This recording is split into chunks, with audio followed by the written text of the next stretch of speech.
Bienvenidos a esta sesión en la que presentaremos el diagrama de flujo de procesos.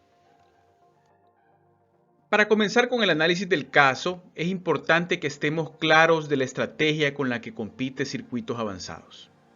Para empezar, debemos reconocer que la empresa compite en una industria muy fragmentada, ¿verdad? En la que hay muchos competidores. Y Circuitos Avanzados se ha posicionado como un proveedor confiable y de respuesta rápida de prototipos y pedidos pequeños en el mercado de placas de circuitos impresos, ¿verdad? Un posicionamiento muy específico. Y por esa razón, su configuración como un pequeño taller y no como una línea de producción masiva hace mucho sentido, y en el próximo slide vamos a decir por qué. Es muy importante que tengamos en cuenta esto, porque como verán más adelante, y no quiero adelantarme demasiado, muchos de los problemas que tiene la empresa se dan porque no hay una coherencia entre su estrategia competitiva y su configuración de manufactura, ¿verdad? Ha venido cambiando, entonces va a tener que hacer algo Circuitos Avanzados más adelante. No me quiero adelantar, disculpen. Si entráramos en la planta de Circuitos Avanzados, observaríamos una configuración de taller de trabajo. Y déjenme meter un poquito de teoría ahorita. En el gráfico podemos observar una matriz de procesos productivos. En el eje de las X tenemos el volumen de producción, ¿verdad? Por aquí el volumen.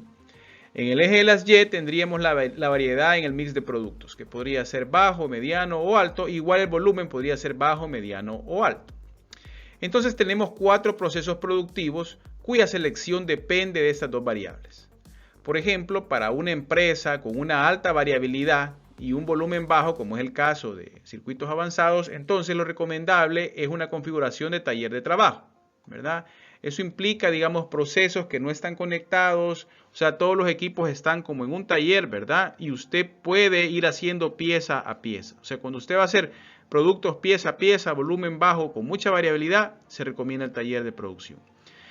La producción en batch, en lotes, ¿verdad? Aquí podríamos pensar, digamos, en una maquila, ¿verdad? Que a lo mejor sus procesos no son una línea continua de productos, ¿verdad? Entonces usted corta la tela y luego pasa ese lote a una persona que va a coser, luego que termina ese lote o que va a armar la camisa, ¿verdad? Luego pasa eso a otra función, ese lote completo, se va moviendo como en lote, ¿verdad? Entonces pasa a otro que le va a poner los botones y el cuello y así sucesivamente. Luego tendría una configuración de producción en masa, ¿verdad? Aquí tenemos una línea de producción continua, ¿verdad? Imagínense una empresa donde hay una línea y va haciendo uno detrás del otro cada operación. Y finalmente, cuando usted tiene un volumen muy alto y una variabilidad muy baja, o sea, usted tiene solo un único producto y un volumen muy alto, usted tiene la producción continua.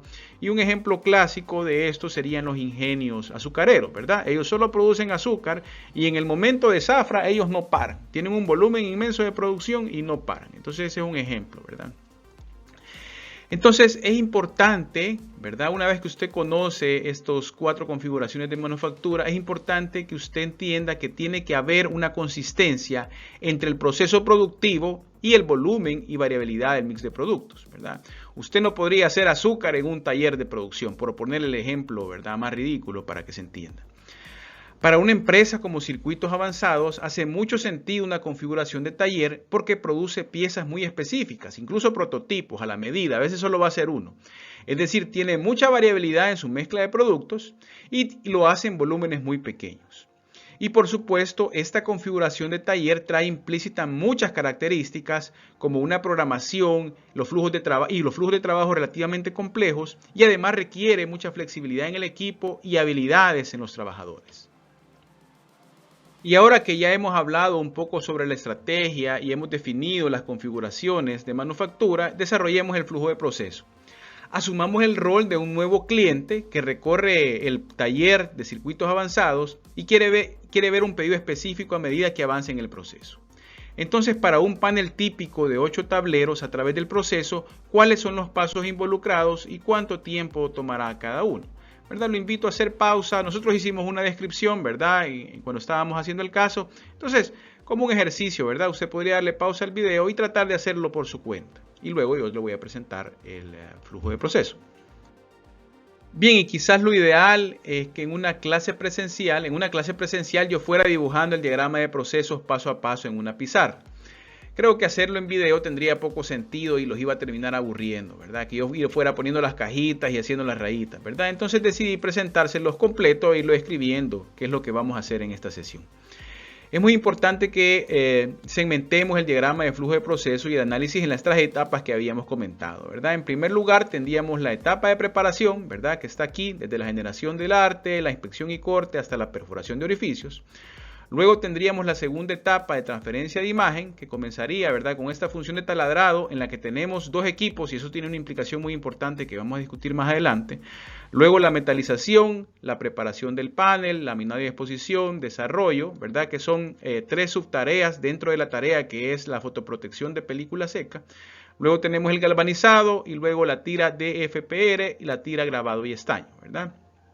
Y finalmente tendríamos la etapa de fabricación que comienza con la soldadura de máscara, luego la soldadura de inmersión y luego tendremos la etapa del perfilado, ¿verdad? En la que tenemos dos equipos, también tiene una implicación y finalmente una inspección, prueba y empaque y luego el envío.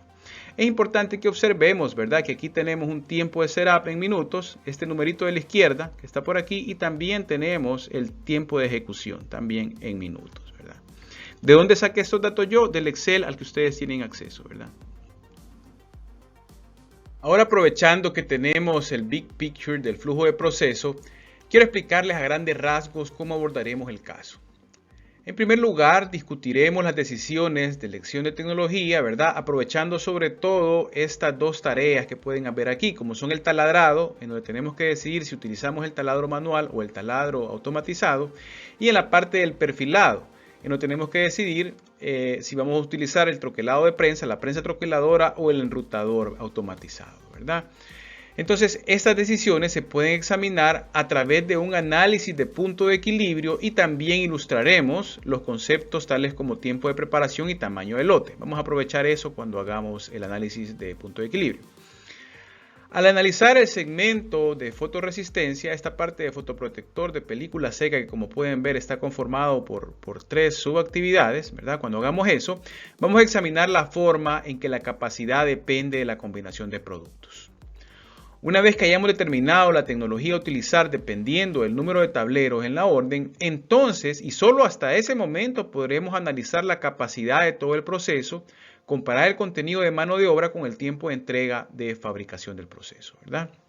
Entonces no es algo que podamos hacer ahorita, aunque tengamos toda la información, ¿verdad? Tenemos el tiempo de setup, tenemos aquí el tiempo de ejecución, pero si no tenemos, digamos, ese mix, o sea, y esa cantidad de cuándo vamos a utilizar el taladro manual dependiendo del número de tableros en la orden, entonces por el momento no lo podemos hacer, ¿verdad? Necesitamos algunos datos, algunas decisiones que se tienen que tomar.